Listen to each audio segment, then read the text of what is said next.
Congress party के खोखले शब्द नहीं मगर एक स्ट्रेटजी।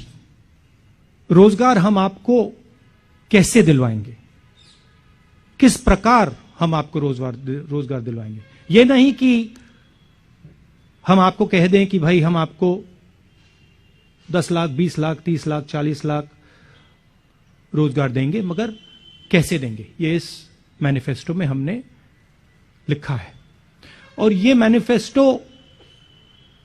सिर्फ कांग्रेस पार्टी की आवाज नहीं है। इस मैनिफेस्टो को बनाने के लिए कांग्रेस पार्टी ने यूपी के युवाओं से बात की है, मीटिंग्स की हैं, और जो उनके विचार हैं वो हमने इस मैनिफेस्टो में डाले हैं। उत्तर प्रदेश में हर रोज, हर 24 घंटे तकरीबन 880 युवा रोजगार खोते हैं। बीजेपी के पिछले 5 सालों में तकरीबन 16 लाख युवाओं ने रोजगार खोया है।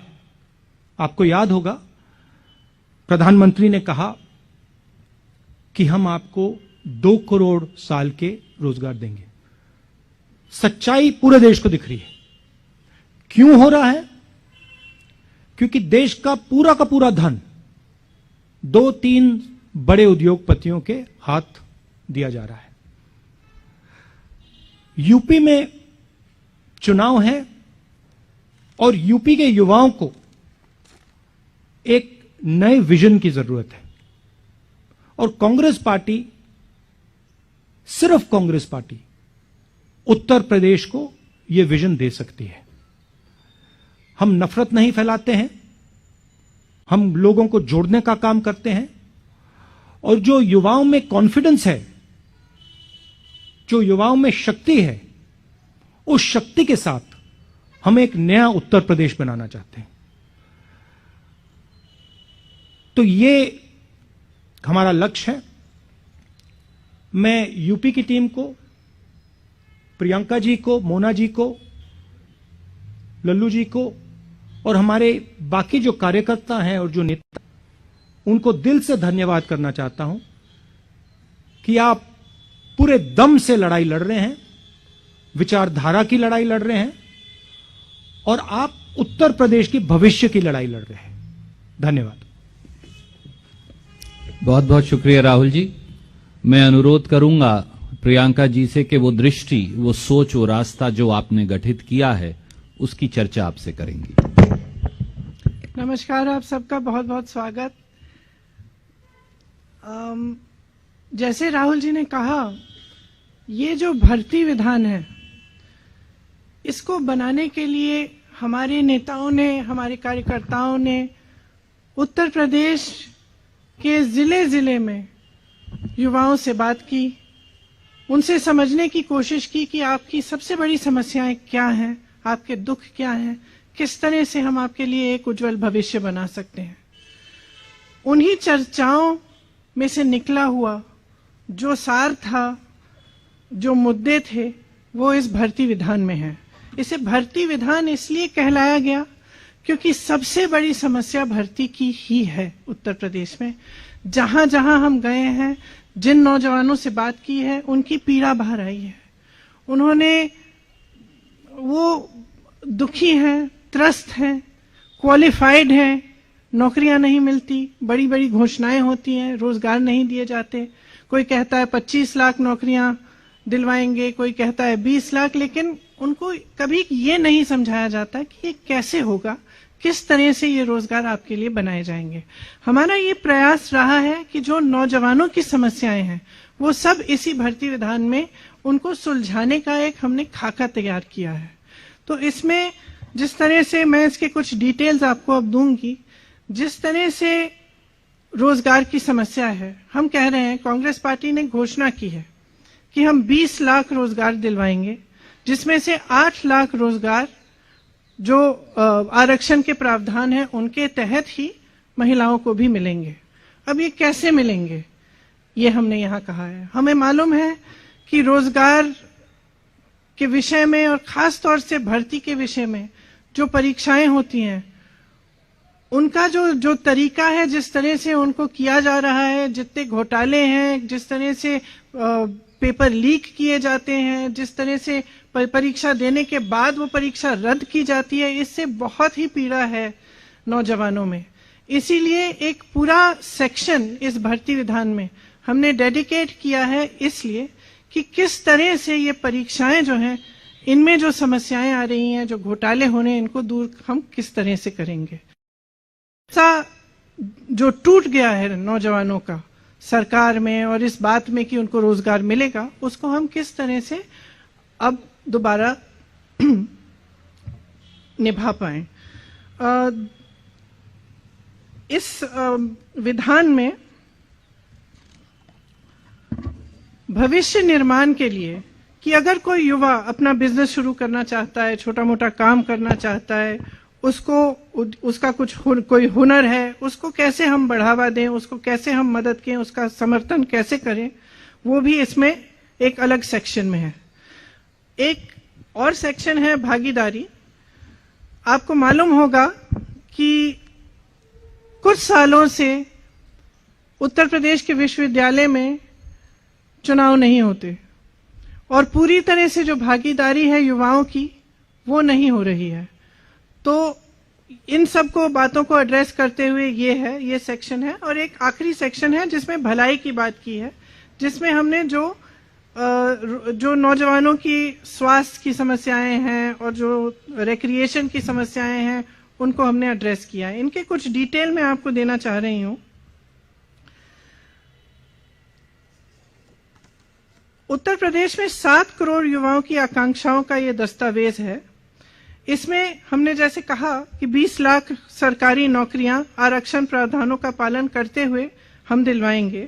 इसमें प्राथमिक विद्यालयों में 1.5 लाख शिक्षकों की भर्ती है, जो खाली हैं, पद खाली हैं, उनको भरा जाएगा। माध्यमिक में 38,000 शिक्षकों के पद खाली हैं, उनको भरा जाएगा। उच्च शिक्षा में 8,000 शिक्षकों के पद खाली हैं, इन्हें भरा जाएगा। डॉक्टरों के 6,000 पद खाली हैं, इनको भरा जाएगा।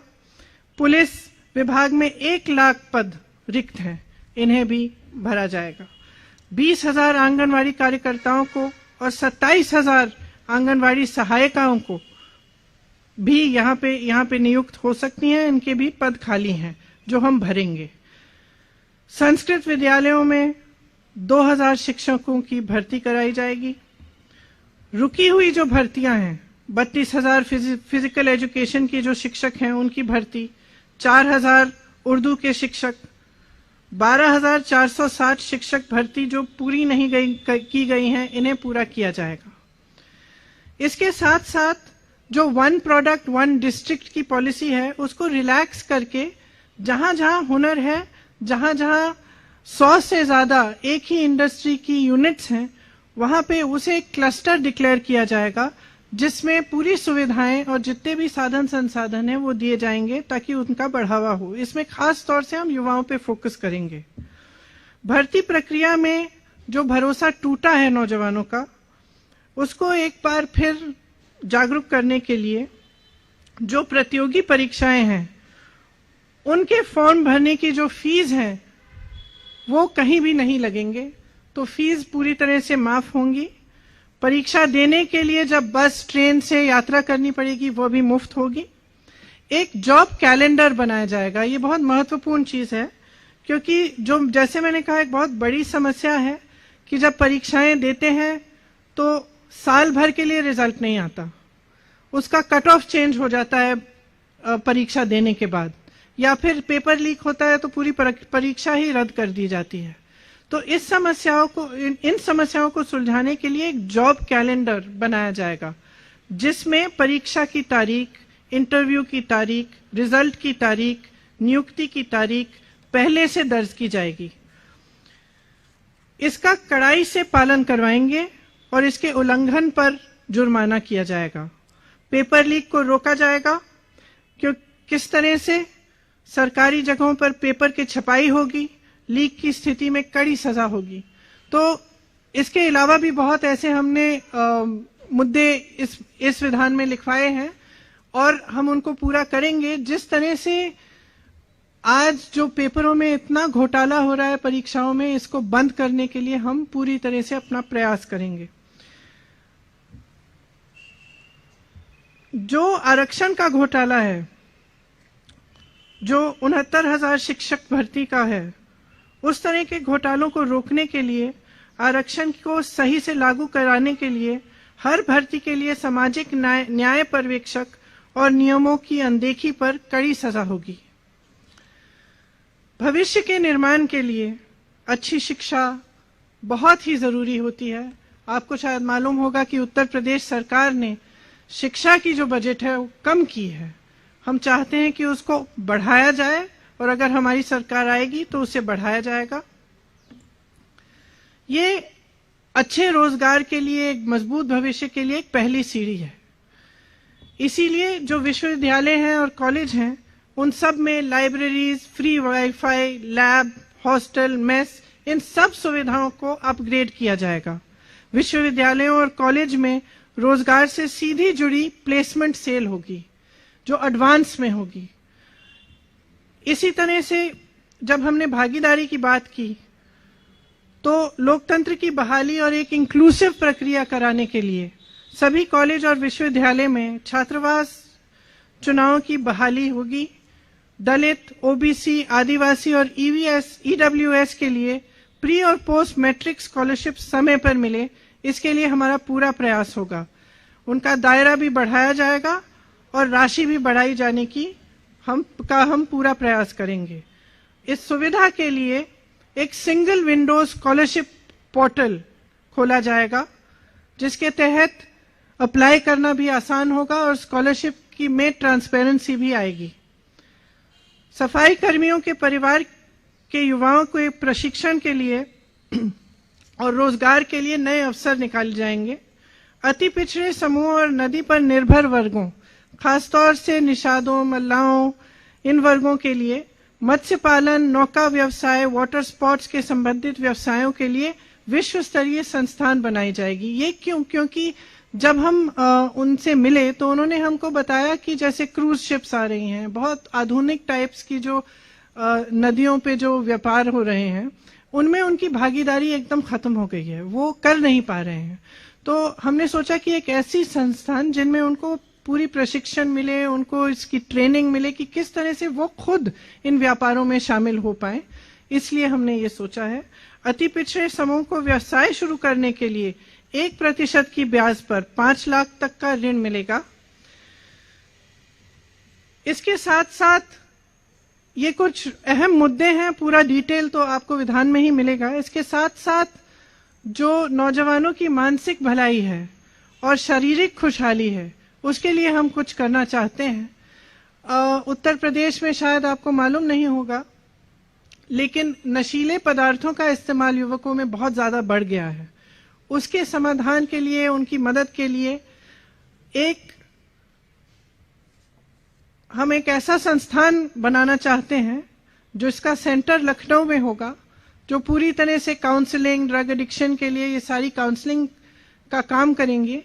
और उनके 4 हब होंगे अलग अलग जगहों में, जहां से काउंसलिंग के कैंप्स और ड्रग एडिक्शन के लिए, उनसे नौजवानों को काउंसलिंग के लिए वहां पे कैंप्स लगाए जाएंगे। हम एक बड़ा यूथ फेस्टिवल कराना चाहते हैं प्रदेश में हर साल, जिसमें प्रदेश के जो लोकल हुनर हैं, जो लोकल कल्चरल और ट्रेडिशनल सांस्कृतिक चीजें हैं, और इसमें जो युवाओं की पसंद की चीजें हैं वो भी हम शामिल करें। ये एक बहुत बड़ा फेस्टिवल होगा। और क्रिकेट के लिए एक विश्व स्तरीय एकेडमी खुलवाना चाहते हैं। खेलों में स्थानीय कौशल को बढ़ावा देने के लिए एक एकेडमी की स्थापना, लेकिन जो स्थानीय कौशल है, जैसे सोनभद्र में तीरंदाजी है, पश्चिमी उत्तर प्रदेश में कुश्ती बहुत होती है, उस तरह से उन्हीं जोन्स में ऐसी एकेडमीज बनाना जिनसे ये जो स्किल्स हैं इनको बढ़ाया जा सके। और जैसे जो हमने निषादों के लिए और नदी के आसपास रहने वाली कम्युनिटीज के लिए हमने कहा है, उनके लिए भी, क्योंकि वो पहले से ही उनका एक बहुत हुनर होता है तैरने में, डाइविंग में, तो उनको क्यों ना ओलंपिक लेवल तक डेवलप कराने के लिए एक एकेडमी बनी जाए, जहां से वो उन्हीं स्पोर्ट्स में जिनमें पहले से वो सक्षम है उनको डेवलप करके वो ओलंपिक स्तर पर उनका कंपटीशन या उनको कॉम्पिटिटिव बनाया जा सके।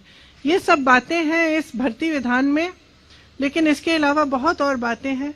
हमारा प्रयास ये रहा है कि हम प्रचार के समय भी और आगे भविष्य में भी हम नकारात्मक बातों को करने के बजाय प्रदेश के भविष्य के लिए, उनके नौजवानों के भविष्य को बनाने के लिए सकारात्मक बातें करें।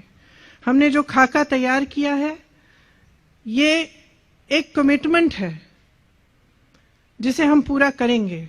अगर हमारी सरकार आएगी तो हम पूरा प्रयास करेंगे कि इसमें जो भी लिखा है वो उत्तर प्रदेश के नौजवानों के लिए पूरा करें, ताकि आपकी भविष्य की ठोस बात हो, आपको नकारा नहीं जाए। आज जो प्रचार चल रहा है वो ज्यादातर नकारात्मक प्रचार है या फिर जाति पर आधारित सांप्रदायिक प्रचार है। हम चाहते हैं कि विकास पर बात हो, चुनाव में आपके भविष्य की बात हो और आपका भविष्य उज्जवल बने। इसी के साथ शायद मैं सुरजेवाला जी अगर कुछ प्रश्न। बहुत बहुत शुक्रिया प्रियंका जी। एक नए रास्ते की शुरुआत उत्तर प्रदेश में कांग्रेस पार्टी कर रही है, जो पूरे देश को रास्ता दिखाएगी। अब हम आपके प्रश्न लेंगे। Can we begin with PTI, mister Sanjeev. Rahul ji, आपने पहले महिलाओं के लिए आरक्षण किया उत्तर प्रदेश में, फिर अब युवाओं के लिए घोषणा पत्र लेके आए, तो आप बताएंगे कि इसकी जरूरत क्या पड़ी? Is it a way to find new political space in Uttar Pradesh, और as Randeep ji said it's a new beginning, मतलब राजनीतिक जमीन खोजने की जरूरत पड़ रही है क्या? Our understanding and our belief is that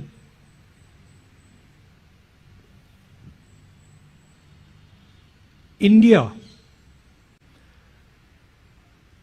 requires a new vision. The vision that was proposed by the BJP in 2014 has completely failed. It's a disaster. And it is turning our demographic dividend into a demographic disaster. So India requires a new vision going forward. And this is something that most youngsters would accept. Even people in the BJP, if you ask them, they will also say that something has gone very wrong. The vision that was committed has failed. Now, if you look at India and you want to propose a new vision to India, you have to start in Uttar Pradesh. Every state is important, but Uttar Pradesh occupies a weight that no other state occupies. So we are proposing a new way of doing things, a new imagination for Uttar Pradesh. Youngsters in Uttar Pradesh understand very well that the last 20-25 years have not really got them anything. Uttar Pradesh, which used to lead the country in jobs, in fact, if you think about it, Uttar Pradesh was the center of the resistance to the British. Uttar Pradesh was where the constitution, where these very far-reaching ideas came from. And so it is a step towards providing a vision for the country, and we understand that this has to begin in Uttar Pradesh. Hindi में बोल दो। देखिए, हिंदुस्तान को जो नरेंद्र मोदी ने vision दिया था 2014 में, वो विजन फेल हो गया है। जो हिंदुस्तान की सबसे बड़ी स्ट्रेंथ है हमारे युवा, जिसको डेमोग्राफिक डिविडेंड कहते हैं। पूरी दुनिया में लोग कहते हैं कि देखिए हिंदुस्तान के पास डेमोग्राफिक डिविडेंड है। उसको नरेंद्र मोदी जी, बीजेपी ने डेमोग्राफिक डिजास्टर में कन्वर्ट कर दिया है। हिंदुस्तान को एक नए दृष्टिकोण की, एक नई विजन की जरूरत है। हिंदुस्तान को विजन कांग्रेस पार्टी ही दे सकती है, छोटी छोटी पार्टियां नहीं दे सकती। और बीजेपी का जो विजन है वो देश का विजन नहीं है, वो पूरे देश को दिख रहा है। अगर आप कहें कि भाई हम आपको विजन देना चाहते हैं और फिर आपने 40 साल में सबसे ज्यादा बेरोजगारी पैदा कर दी, तो देश का विजन नहीं हो सकता है।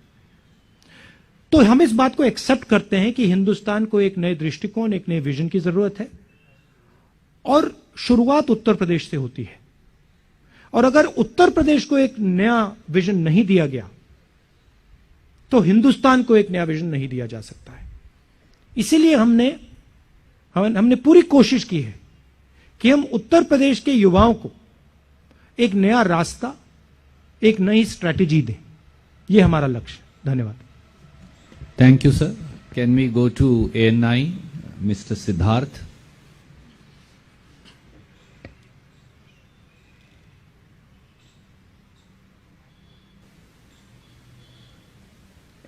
माइक ऑन कर दीजिए प्लीज। हेलो।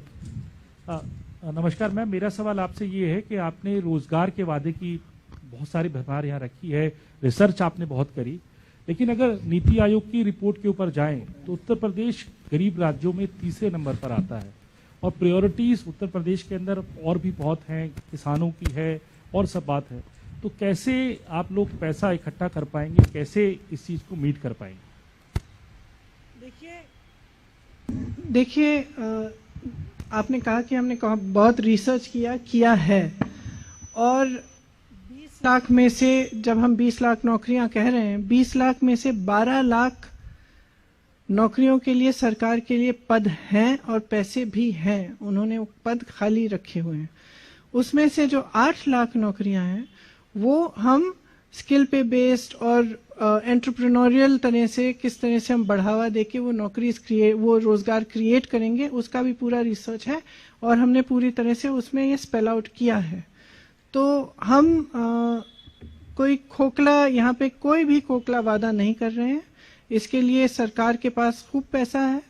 सरकार की जब नीति सही होती है तो जो सरकार के पास सुविधाएं हैं और जो सरकार के पास साधन हैं वो सही चीज के लिए इस्तेमाल किए जाते हैं।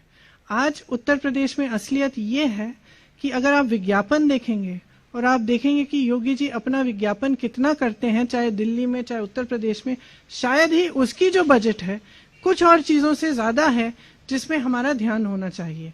जैसे अगर हम सेहत को लें, हम शिक्षा को लें, इनमें कम क्यों किया गया है budget?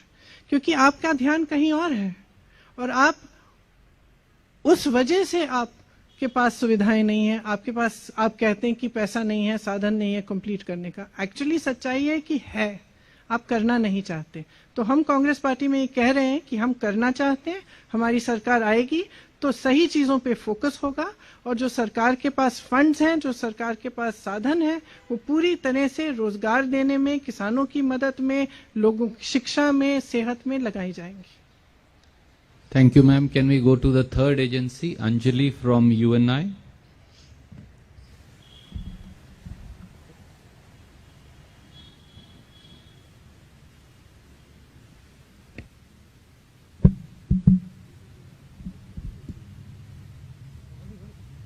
Here from UNI.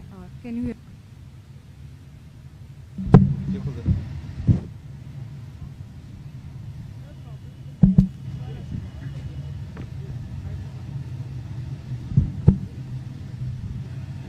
Hello.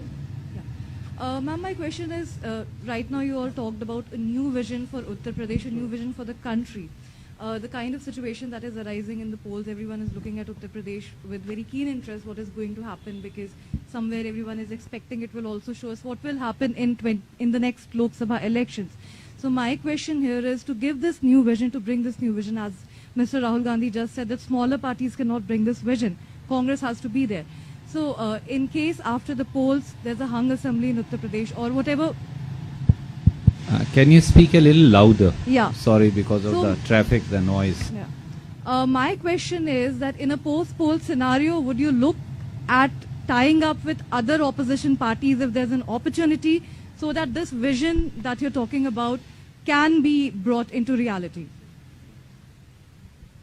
If such circumstances arise, and in the event that they do, we would be open to considering that. I would say that if such a situation arises, then we would certainly want our agenda for the youth and for women to be fulfilled if we were going to be part of any such dispensation.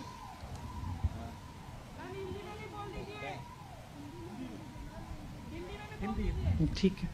नहीं, आपने पूछा कि हम चुनाव के बाद अगर किसी अन्य पार्टियों को समर्थन देकर सरकार में शामिल होना चाहेंगे, तो मेरा जवाब ये है कि जब ऐसी परिस्थितियां आएंगी तब ये तय किया जाएगा। लेकिन अगर ऐसी परिस्थिति आई भी और हम किसी गठबंधन की सरकार में शामिल हों या कुछ ऐसा हम सपोर्ट दें, तो हम चाहेंगे कि जो हमने एजेंडा महिलाओं के लिए और युवाओं के लिए यहाँ पे हमने जो आप सबको बताया है, जो हमारा एजेंडा है, वो हम पूरा कराएंगे। तो हम चाहेंगे कि वो एजेंडा पूरा हो, और वो एक कंडीशन शायद होगा हमारा, खास तौर से महिलाओं वाला।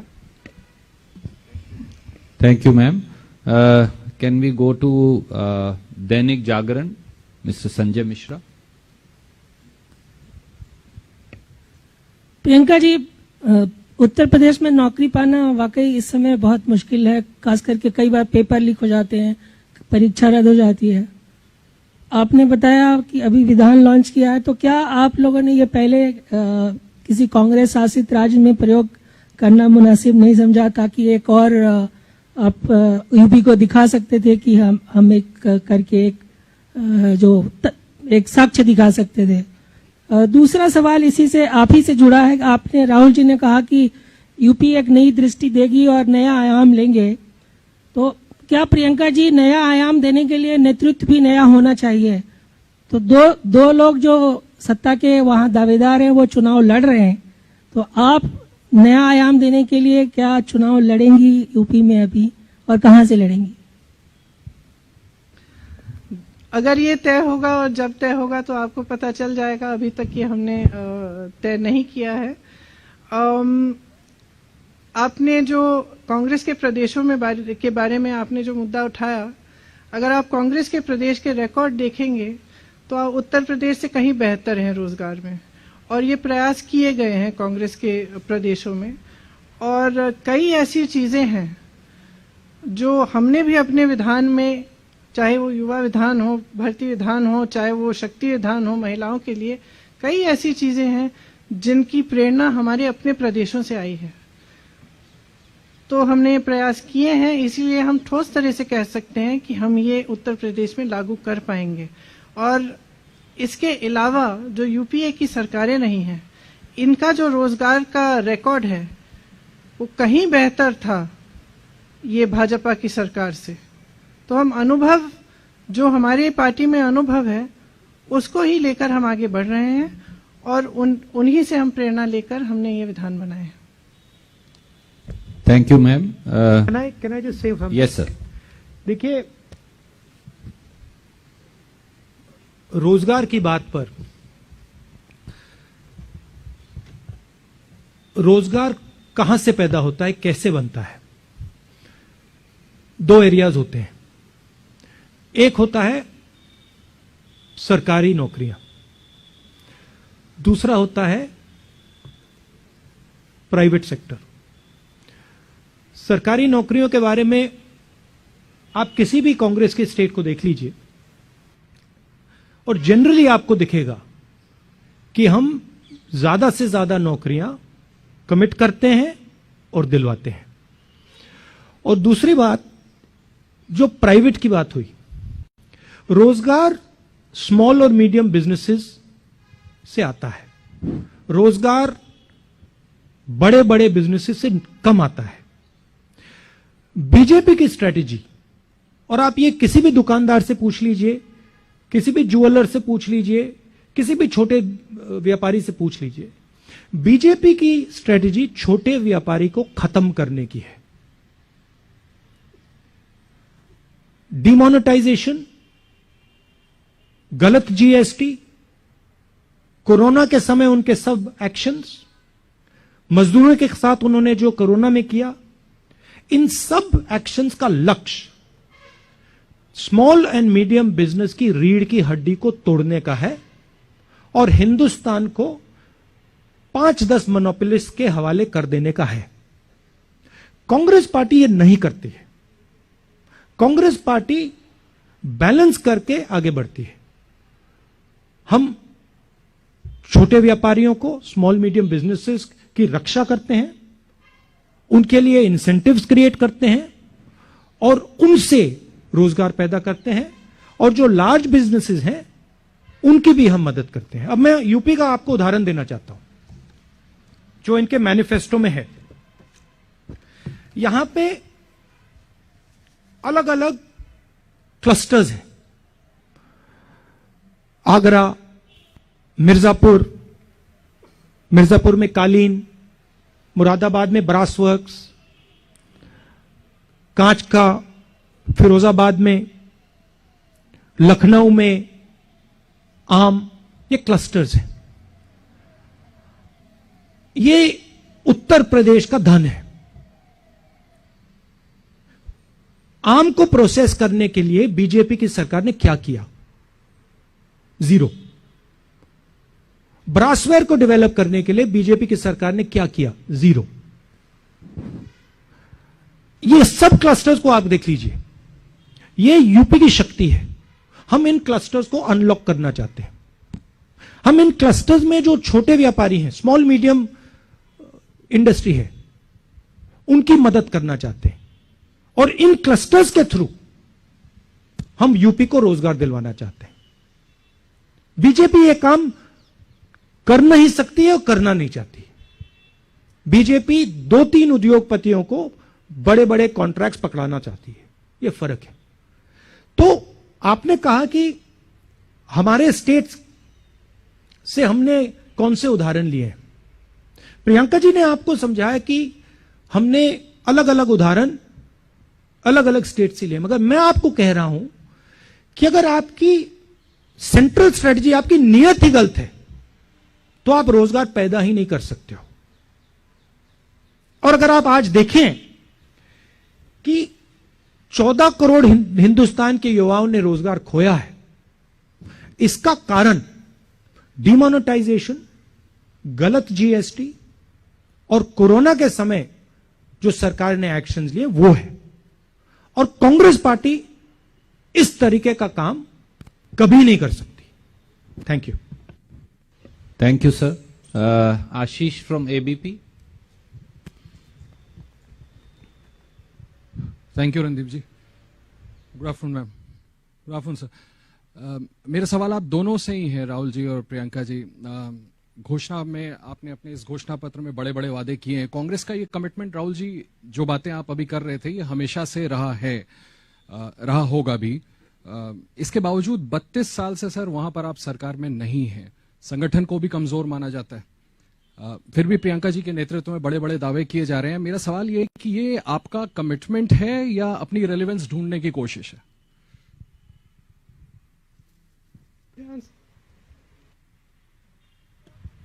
कांग्रेस पार्टी का आप रिकॉर्ड देखिए,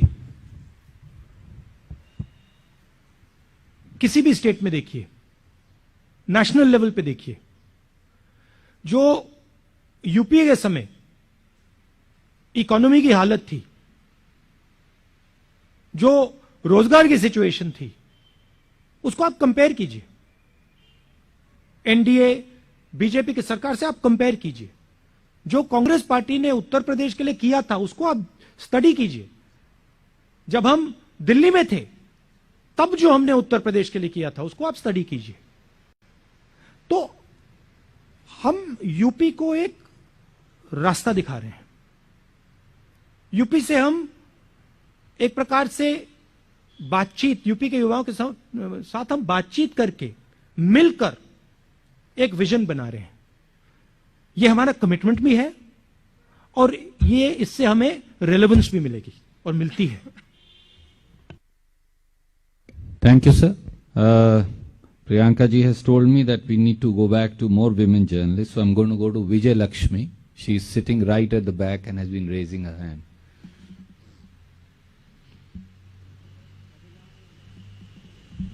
हेलो, गुड आफ्टरनून एवरीवन। मैं यही जानना चाह रही थी मैम, आपने जवाब दिया जब आपसे पूछा कि क्या आप चेहरा होंगी या आप मुखर तरीके से आगे होंगी, लेकिन आपने अभी तक कोई क्लियर कट जवाब दिया नहीं। आप हमेशा कहती हैं जब टाइम आएगा तो बताएंगे। क्या बिना चेहरे के, क्योंकि पंजाब में हम देख रहे हैं कांग्रेस कह रही है कलेक्टिव लीडरशिप में कांग्रेस पार्टी जाएगी, क्या किस मुख्यमंत्री के चेहरे को लेकर अक्सर सवाल उठते रहते हैं? आपको किसी और का चेहरा दिख रहा है जी यूपी में कांग्रेस पार्टी की तरफ से? जी, तो फिर तो आप ही चेहरा है मतलब? अब दिख तो रहा है ना सब जगह मेरा चेहरा। जी, ठीक है। Thank you, ma'am.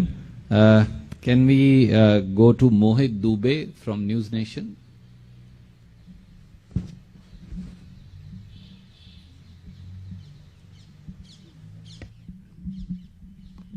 हेलो, मेरा सवाल ये है कि जो चुनावी पंडित हैं, खासतौर पे उत्तर प्रदेश के भीतर हम देख रहे हैं कि जाति और धर्म पर पूरी जो राजनीति है भारतीय जनता पार्टी की या दूसरे जो दल हैं वो केंद्रित होती हुई दिखाई दे रही है। भारतीय जनता पार्टी चाहे कांग्रेस हो या दूसरे आपके दल हो, उन पर लगातार ध्रुवीकरण का आरोप लगाती रही है। इसमें एक ताजा एग्जाम्पल तौकीर रजा का बयान है, विवादित बयान है उनका। तो ऐसे ध्रुवीकरण होती राजनीति में कांग्रेस अपना रास्ता कैसे बनाएगी, अपने आप को कैसे इस चुनावी समर में पार लगाएगी?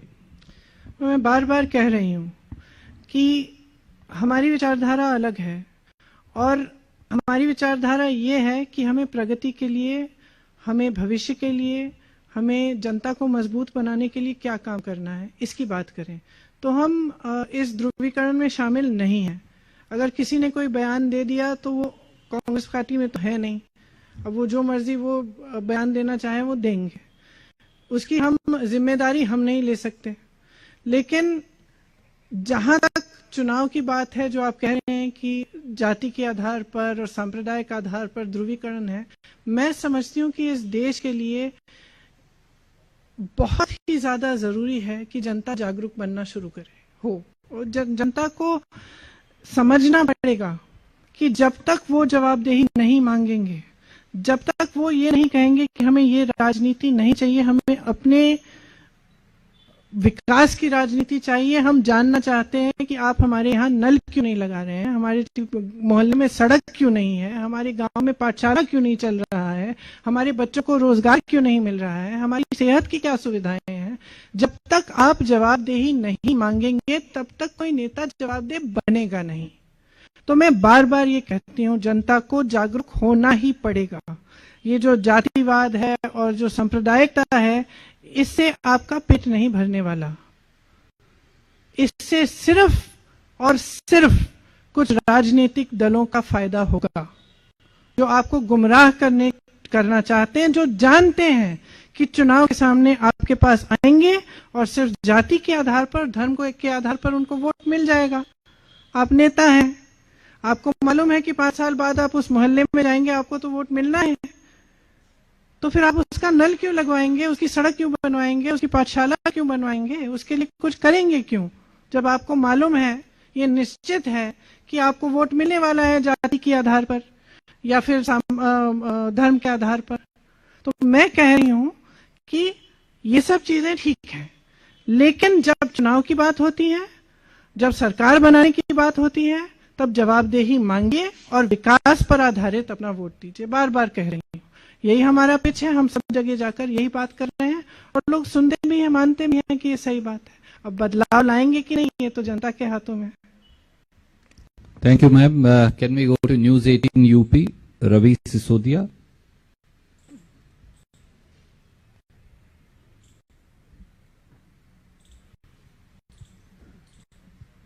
Hello ma'am, hello ma'am, Covid से पहले आपने बड़ी बड़ी रैलियां भी की, बड़े प्रचार भी हुए थे उत्तर प्रदेश में। अब जिस तरह से कई रिस्ट्रिक्शंस हैं कोविड को लेकर, तो कांग्रेस कितनी तैयार है डिजिटली, क्या वर्चुअल रैली को लेकर किस तरह की तैयारियां हैं मैम?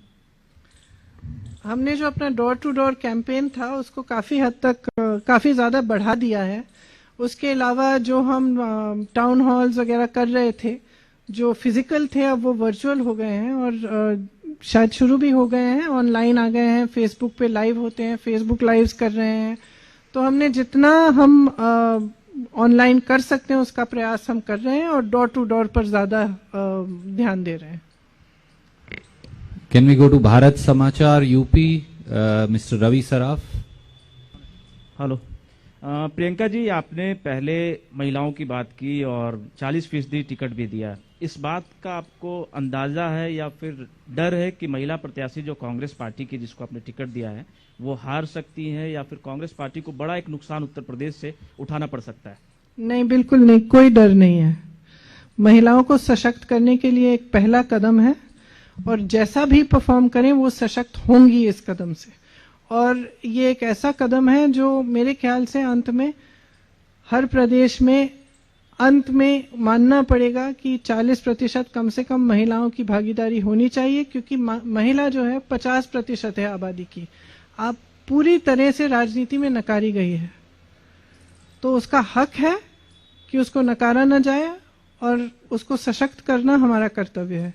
तो बिल्कुल कोई भय नहीं है। Thank you ma'am. Uma Shankar ji from NDTV.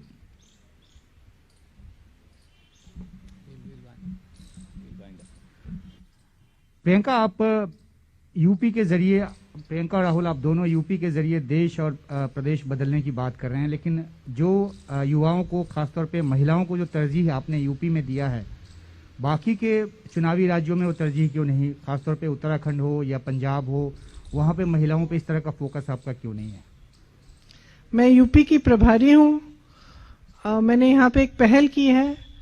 ये एक ऐसा कदम है जो, और एक बहुत बड़ा निर्णय है, छोटी बात नहीं है। इसके लिए बहुत बदलाव की जरूरत है। तो ये एक पहल है देश के सबसे बड़े प्रदेश में। तो मैं समझती हूँ कि इन चीजों को, ऐसे परिवर्तन जो है इनमें समय लगता है और समय आने पर बाकी प्रदेशों में भी होगा, जैसे मैंने कहा। लेकिन हमने यहाँ पे पहल करने की कोशिश की है और मुझे लगता है कि काफी हद तक एक सफल प्रयास भी रहा है।